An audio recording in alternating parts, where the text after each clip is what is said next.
We're going to be doing softball and PE. We're going to be learning how to throw and catch.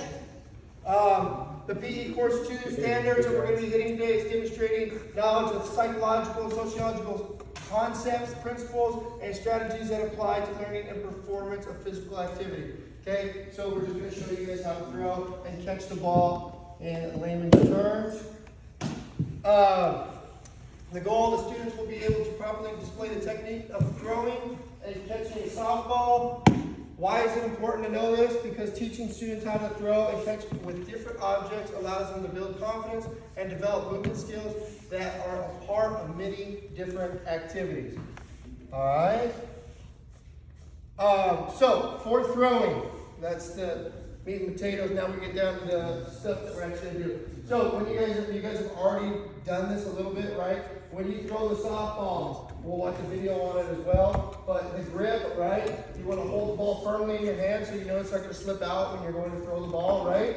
But also not too tight so you can also release the ball at the end of the release, right? Stand, you want to stand with your feet about shoulders width apart, right? And then when you turn, feet are still shoulders width apart. Arm motion. Remember, we're not trying to see if anybody's Randy Johnson out here or who's going to be the next Cy Young winner for the MLB, okay? We just want to see you guys throw the ball back and forth at your target, okay? The follow through. Ensure the arm continues through the motion after releasing the ball, okay? So remember, you don't just throw the ball and go like this, right? And let go, okay? You got to make sure when you throw, follow all the way through. Like I said, we're going to watch a video on it where it'll explain even more detail about what we're going to do. Sorry, it's a little rushed, but it's a short period today, so we got to get going.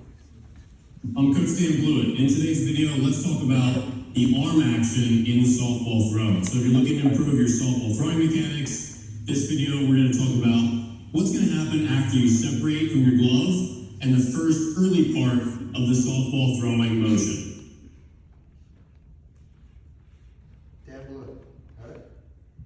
Alright, so if you're new here, I'm Coach Dan, I'm a former pro baseball pitcher, and in today's video, let's go over the arm action in the softball throw.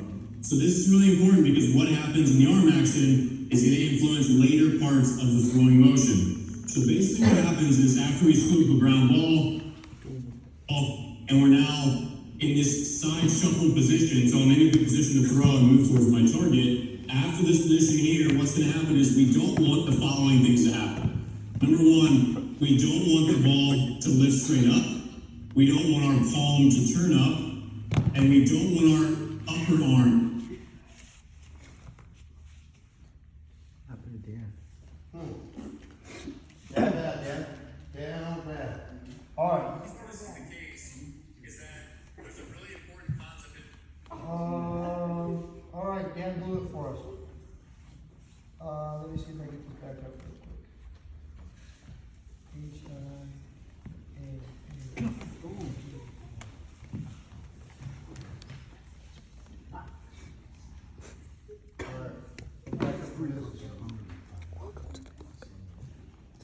in throwing, that is called the scapula, and that is when your shoulder blades pull back to the rear part of your body. When you do this properly, when your body starts to rotate, it keeps your arm sort of hitched up with your upper body. And then we get to use the fast rotation of our upper and lower body to power our arm rather than our arm doing it all itself. So if we lift, we tend to get above our shoulder line, and then we tend to push the ball, which is a common mistake that softball players make in their throwing mechanics, and it's one of the major reasons they don't throw as hard as they want to.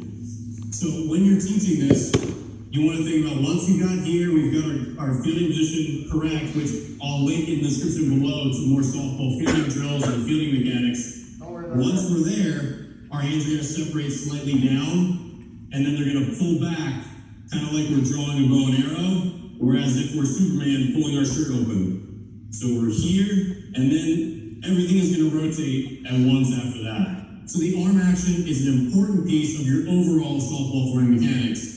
And it's one of the more simple things that you can work on when you're just playing catch and getting loose, because you can kind of see all the different components in real time as you're playing catch. You can control it to a degree. There's also a lot of drills you can do working on getting the hang of going down and pulling back rather than turning the palm up and lifting, which is a common problem I see. All right, thanks again for watching. Be sure to subscribe here on YouTube. Follow me on. All right, so. There you are. Do you have Hannah Martinez in your mix? So, what we're gonna do when we go outside, we're gonna go out to the softball field, and there's two lines, so the foul line, right? Home plate's right here, home plate's right in here, right where you guys go in, there's a foul line, a painted chalk line on the dirt. One partner, you guys are gonna partner up with whoever it is, one partner will stand on the foul line, one partner will go across from you. We have a line out there with a bunch of cones, stand on the other side, and all we're gonna do is we're gonna start with the ball on the one side of the foul line, right? And I'm gonna see everybody go through the motion, throw the ball to your partner. When it comes to catching, guys, remember, catching is, the gloves we have aren't very good, so remember, use two hands to catch, maybe use two hands cupping the glove, okay? Any questions? Who hasn't thrown a softball at all? Ever? Thrown anything? You? You? Okay. So you two will have you guys pair up and we'll work out there together. Everybody else still okay throwing the softball? Yeah. Good. That's what I like to hear. Okay, let's go. Out to the softball field.